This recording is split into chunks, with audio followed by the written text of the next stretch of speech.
So, hello everybody. We are back with another little presentation today about yet another interesting topic about biblical Hebrew. Good afternoon. So, what are we going to talk about today, Etty? About the two cities, major cities that the children of Israel built for the Egyptian Right, king. Pythom and Rameses. Yes. So, perhaps to give a bit of a context in the story, correct me if I'm wrong, right? Yes. These were the cities that there was a king in Egypt after the time of Joseph, and this king did not know Joseph anymore. Yes. There was no relation. Right. So like all of these good relations, so to speak, were forgotten, and now started like a new age of tyranny and slavery. It's true.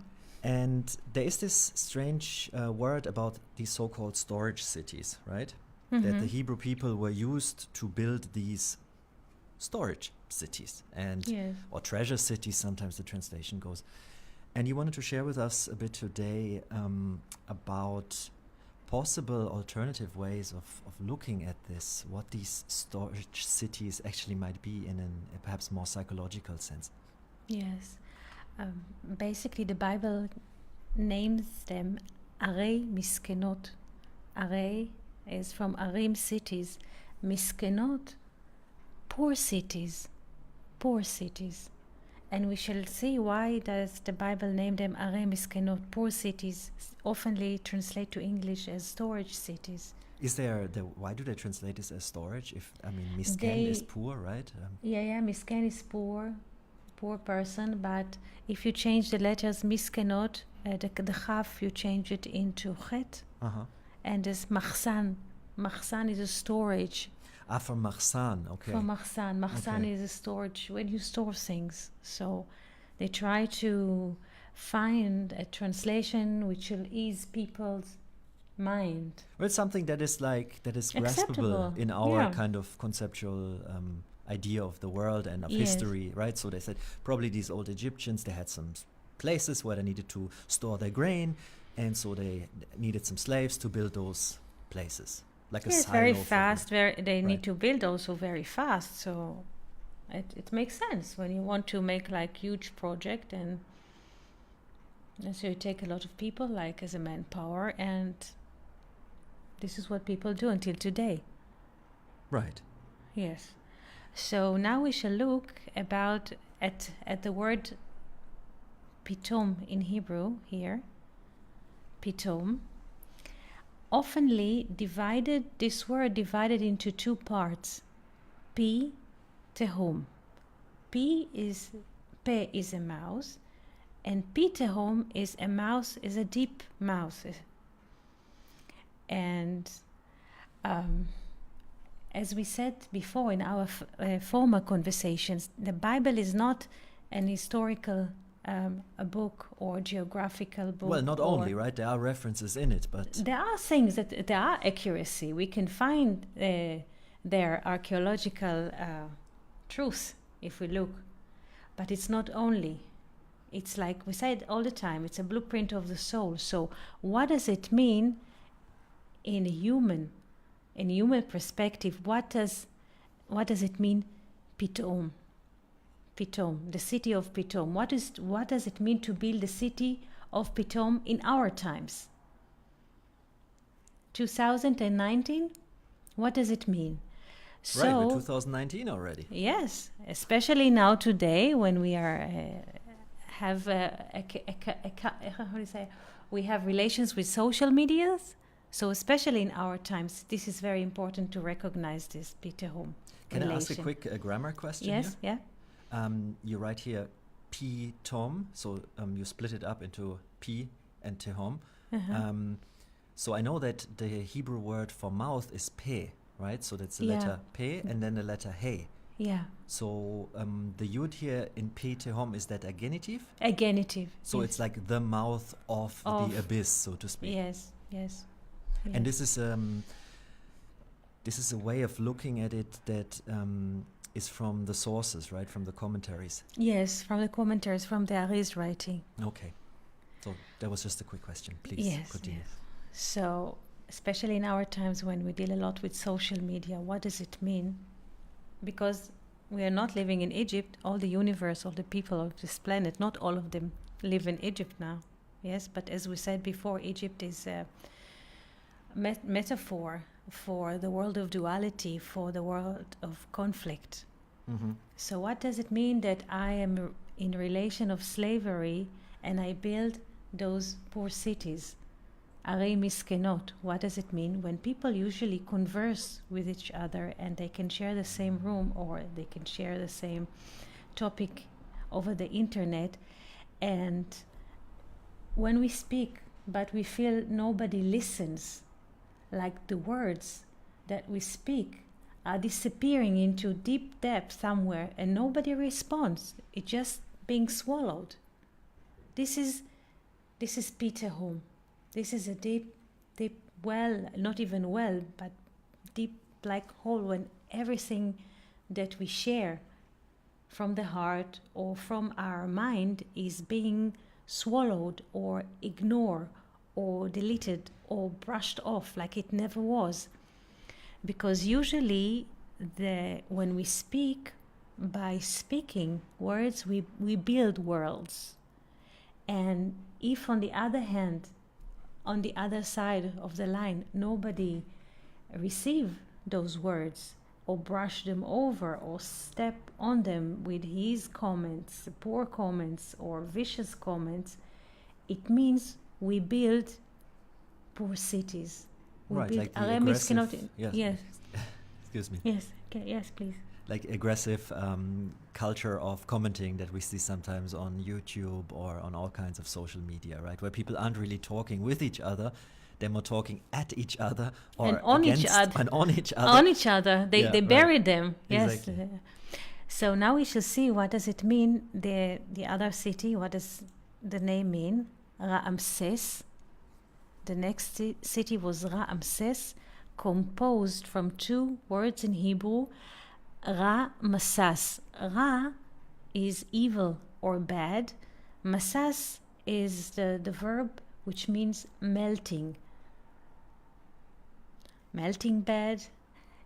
And Ramses, to build the city of Ramses, is when we speak to somebody and not that he's not responding to what we say in any manner, he just speaks bad in return to what we say, and his bad speech is melting all the good that we bring to the conversation, whether it's music or about literature, about art, about technology development, everything. The other person speaks bad about everything, about catastrophes, about bad things that happens to other. His bad speech melting everything. This is to build the city of Ramses. And when we cooperate with those people, we continue in our heart and our mind to build those poor cities. Because why do they call in Hebrew poor cities? Arei miskenot, because everybody who builds those cities continue to speak to people who are not worthy to speak and to share. He becomes poor. His spirit becomes very poor.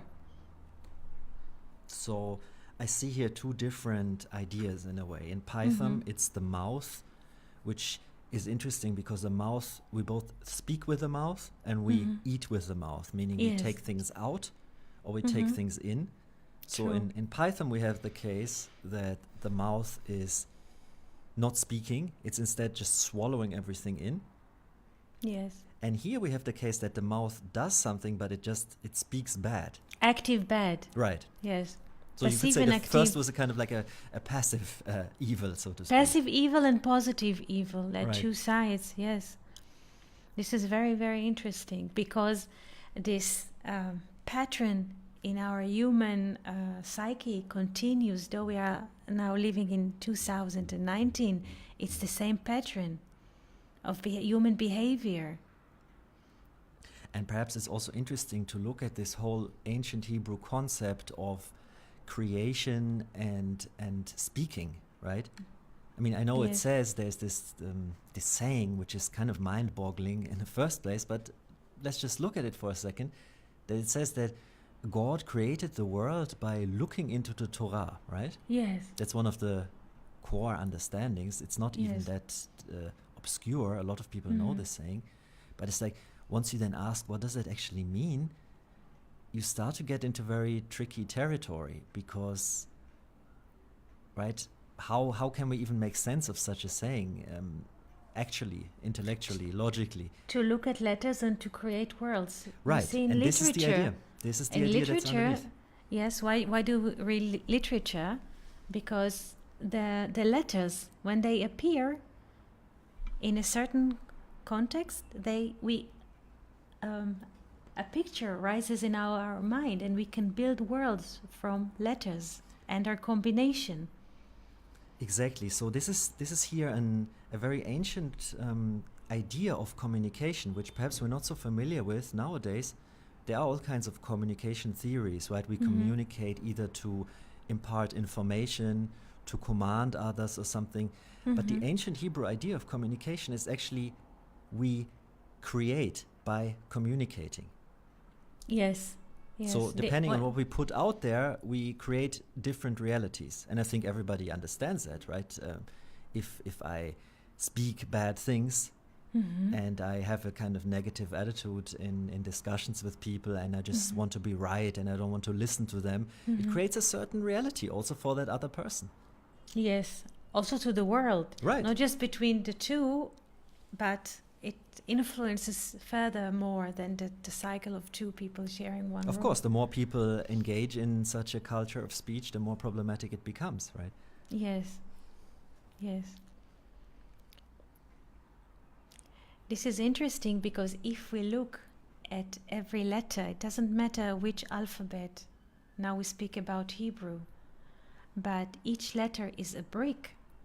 And this is what the ancient lore says, that each letter is a brick. And if you take two letters, you already have a combination. So letter next to letter, like we see in this drawing, in the slide, letter next to letter, build something, a wall. Like T-H-E is the. This is a word. And then we see the noun that comes after. So each letter is and like then a we little build words yes. out of those letters, and then words, those form words sentences. and worlds. Yes. Right, exactly. Yes. The question is, what is the material that we're building with? Yes. What is the power which is building in us? Is the spirit. The spirit builds. If it's a good spirit, it's a positive building, and it's a bad spirit. We know sometimes when we don't have a good mood, we say, this and that and that and that, okay. But to build something that will last forever, a good spirit is needed. As they say in Genesis, and the Spirit of God, Veruach Elohim merachefet al pnei hamayim. And the Spirit of God is hovering over the water, over time, because water is always time. It's not just physical water. I'm just thinking when you said that about like if you look at ancient literature or like classical literature, I don't know, Dostoevsky or something like this, or Goethe, those things, they lasted, and they will continue to last. People will not just like forget about these things. But on the other hand, we have like, I don't know, some angry comment on Twitter. You ask yourself, if even tomorrow somebody will still remember this, or what kind of influence those kind of utterances even have in the world. Yes. So it says in the Bible that a bad spirit is like a straw to, like you can push it with a bit of air. Like bad speaking is like a straw, like a hay in the wind. Moment it is there, and the next moment it's not. You cannot build from hay. that's interesting. So this is a bad speaking. It's like a hay. You can make fire of it once you put, you throw a match into it. It will burn. No, it burns heavily. But it does not last. Like you say, good writing, good paintings. Right, it's different than making an angry caricature just to insult somebody, right? Yes. So perhaps there is also an idea here hiding behind it, why in most cultures, at least from what I've studied, doesn't matter the religion or the culture, generally there is an idea that it's not good to gossip. That it's always, from all the religion that I've come across, there's always a kind of like a recommendation, let's speak positively, not to gossip, not to put that much negative speech out there. And you can say, this is just, I don't know, the patriarchy wants to protect itself or whatever. But there is a deeper idea here. Yes. As well. Yes, not to deal with it at all. Because sometimes we see things that when we pass through life, we see things that we don't find them right or correct, but not vast. Not to make this belt vaster than it is by speaking about it. Because first, while we speak about it, give it respect, time and space, we enlarge this arena. And secondary, we don't do what we're supposed to do, meaning go straight ahead for the future. And then we create like more snake pits. Like circles of snake pits. I mean, social media is one giant snake pit, if you want. I mean, at least certain parts. It depends on how you look at it. Yeah. So, you wrote here, negative bad speech destroys worlds, but first the spirit. Yes. In that context, I wanted to ask, what does it mean that psychologically here it's the Hebrew people, right? The sons of Israel, children of Israel, Bnei Israel, Yes. that are building these cities of Pythom and Rameses? This is a very, very interesting question, because you say if it's not just an historical description, what does it mean in terms of inner? Right, they used some kind of guest labor from another country. I don't know, it was cheaper or something. You can explain it away like this. But if you say, what does it mean in terms of its inner meaning? Inner and now. Who is the son of Israel now, Exactly. and how does it appear in each and every one of our lives here? Yes, the sprint. Okay, Israel, in Hebrew, Israel, has 5 letters. Yod, Shin, like left shin with a left dot on top. Resh, Aleph, Lamed. Israel is like 5 letters. From this word, Israel, we can create 2 words. Li, Rosh. I have a head. What does it mean? Meaning I can think, I can unite with higher ideas. And to be Israel in a metaphorical thinking, not in a religious way. Or in a nationalistic way. Or nationalistic or blood-related, God knows what people think now. But to be Israel, it means to be able to think and to connect with your head, not just with your our emotions are coming and going like waters, never stay as they are, but to be able to connect to higher ideas, to the higher frequency that we are dealing in our world. And the sons of Israel, those who are capable to connect with their head to higher aim that here and now. They can always aim for the future. Those are the sons of Israel, metaphorically speaking. But what does it mean that the sons of Israel building those cities in Egypt, those people among us all over the world who are the sons of Israel, metaphorically speaking, who can think with the head and go forward, pilot and innovate and lead on, they're wasting their time with surrounding which is not fitting for them. They sit or they hang out with people that they try to open the heart about the future innovation, and nobody, either the speech is left in the air, and in cartoons we say all the bricks are falling, becomes dust, or this is the passive right, this would be Pythom, Pithom, yeah, and but positive Ramses is when we speak something, we speak about our innovations, our ideas about the future, and how we see societies getting along with this technology, and people just speak bad about everything, about the weather, about the government. While there's really great improvement, because in the 21st century, medicine never had been better. People are living longer. Right, People conditions are actually really good now. Yeah. really good, and there are less poor people than in 1895, and everybody has access to literature and phones, and everything is progress. But when you come with those ideas to people, they just speak bad about everything. So the sons of Israel, metaphorically speaking, is all of us who are capable to think and to connect to the future, to benefit people, to be aligned with this, the aim of creation, to benefit and to bestow. And while we hang out with other people, which do not will, we build by our own speech. We build a poor city because we become poor when we speak those diamonds ideas with people who are not worthy. So we build poor cities to Pharaoh. And who's Pharaoh in us? The king that tell us our life are limited to this time and this space. We shall live 120 years, so why bother? Why to bother for the future? Why to bother to motivate people and engage them with ideas? And so it's not a ethnical book, the Bible. It's not.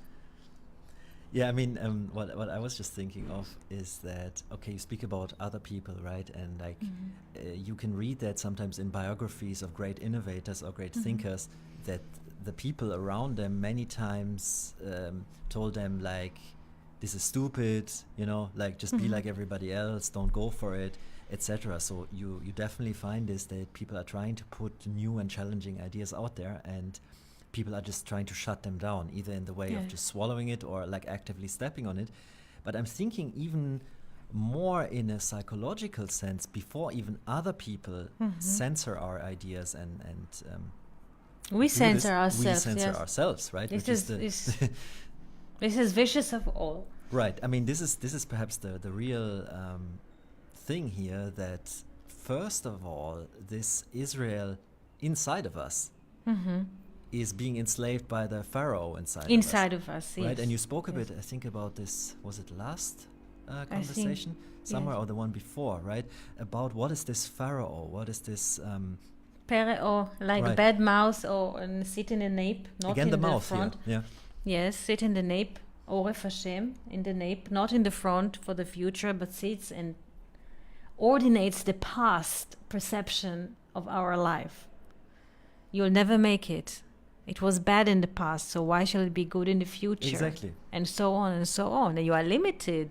You just have 10 fingers. You don't have 25 fingers. You don't have 64 hearts. So why do you behave like this? It's true. First of all, we ourselves are acting in this way, right? And because I think sometimes people read also the Bible or so on, and they get nationalistic about it, and it's sort of like us versus them, right? Especially if it's now from a Jewish or nationalistic perspective, even there's like, those people in the past, they oppressed our people, but now we're back and we're gonna fight back. And it's okay, you can read it like this, but I think it's perhaps more interesting to look at this more in a universal psychological sense, right? Yes, because all humanity is one person, Adam. Humanity, human Adam. And when Adam was expelled, in a way, from the Garden of Eden, there's like everything declines. And in each and every one of us, there is potential of whom we might be if we go far. And each and every one of us, it doesn't matter where he or she had been born, we go through from the Garden of Eden out to the world, and we go through the chain of the stories of Genesis, each and every one of us. So it's a personal story. So I think in this manner everybody can connect. This is his or her personal story. Even regardless of religion or ethnic identity or something like this. Because all of us are created in the image of the higher. Which is something that we should probably at some point speak about in detail, because that's also something that gets thrown around a lot, right? Yes. What does that actually mean? And that's would perhaps go a bit too far to speak about this right now. This is interesting. What is to be in the image? Yes, what is the image of God? Because it's not just to have like certain features like arms and legs and lashes and so on. But because does that mean that God have arms and legs, right? It's like people throw this around, but I feel like where is the critical thinking, you know? The spirit of God. I think we did a video last year about what does Actually, it mean. we did. We you're did a right. video. Yeah, we yeah, did we a can link video. this in the It's a description. very, very complex idea, but if you have enough patience and you can click on this video a few times It's not that to- long, yes. to get this idea, because it's very, very complex. We roll everything in a few minutes. But what does it mean to have the image of God? Also, people in wheelchair, they also are created in the image of God, because it's the spirit. It's a spirit. As we said before in this video, Adam has a value of 45, and Aleph is 1, Dalet is 4, together it's 5, and Mem is 40, 45. Also the name of God, when we fill it with the letters of the name, because we can write the tetragrammaton only with 4 letters, Yod, He, Vav, He, and we can write the name filled with the letter Yod, Yod, Vav, Dalet, and so when we fill the letter, this is how it calls to fill the name with the letter Aleph, with the filling Aleph, we also get a value of 45, meaning when we carry the spirit of the infinity with us to the world, this is the image of God. I think you summarized this very nicely. And again, for everybody who wants, we'll link the video for you that you can continue in researching this and thinking about it. And as always, we'd like to invite you to ask questions, leave your comments. You find something here is weird, something doesn't make sense for you, there's another topic you'd like us to talk about, please go ahead. We're always happy to hear from you. Thank you. And Shabbat Shalom. In that sense, have a great weekend, everybody. Thank you. Bye-bye.